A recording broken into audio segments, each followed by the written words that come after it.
নোয়াখালীর বন্যা পরিস্থিতির খবর জানাতে যাচ্ছি সহকর্মী দেওয়ান গিয়াস চৌধুরীর কাছে।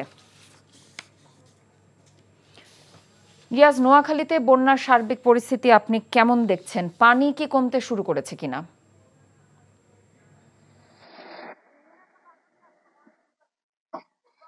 কথা আমি আছি নোয়াখালী জেলায় এবং নোয়াখালী জেলার বেগমগঞ্জ উপজেলায়। তো যদি দেখেন যে এই সড়কটি হচ্ছে লক্ষ্মীপুর নোয়াখালীর প্রধান সড়ক, এবং এই সড়ক যদি আপনি আপনাদেরকে দেখাতে চাই যে এই সড়কের কয়েক কিলোমিটার জুড়ে এভাবে হাঁটু পানি হয়ে আছে, এবং এই হাঁটু পানি হওয়ার কারণে এই যে পুরো রাস্তা খানাখন্দকের সৃষ্টি হয়েছে, এবং এখানে কোনো যাত্রীবাহী গাড়ি চলে না, সিএনজি চলে না, কিন্তু ট্রাক্টর এবং ট্রাক চলাচল করলেও এখানে এত বড় খানাখন্দকের সৃষ্টি হয়েছে যে ট্রাকগুলি বিকল হয়ে পড়ে আছে।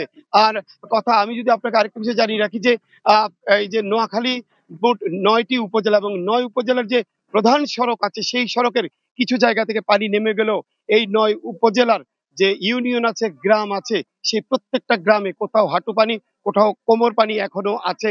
আমরা স্থানীয়দের সাথে কথা বলেছি, তারা আমাদেরকে বলেছেন কিছু কিছু ঘর থেকে পানি নেমে গেলেও এখনো অনেক ঘরে পানি রয়ে গেছে, এবং যতই পানি কমছে যে মানুষের যে ক্ষয়ক্ষতি সেগুলি দৃশ্যমান হচ্ছে।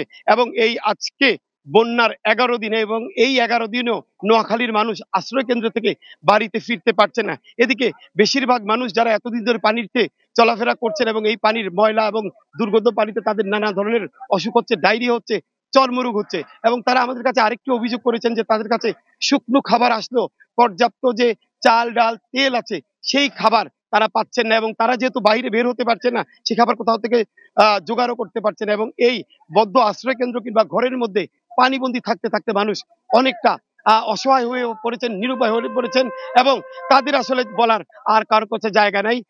তো কথা এই ছিল আমার কাছে নোয়াখালী থেকে বন্যা পরিস্থিতির সর্বশেষ খবর।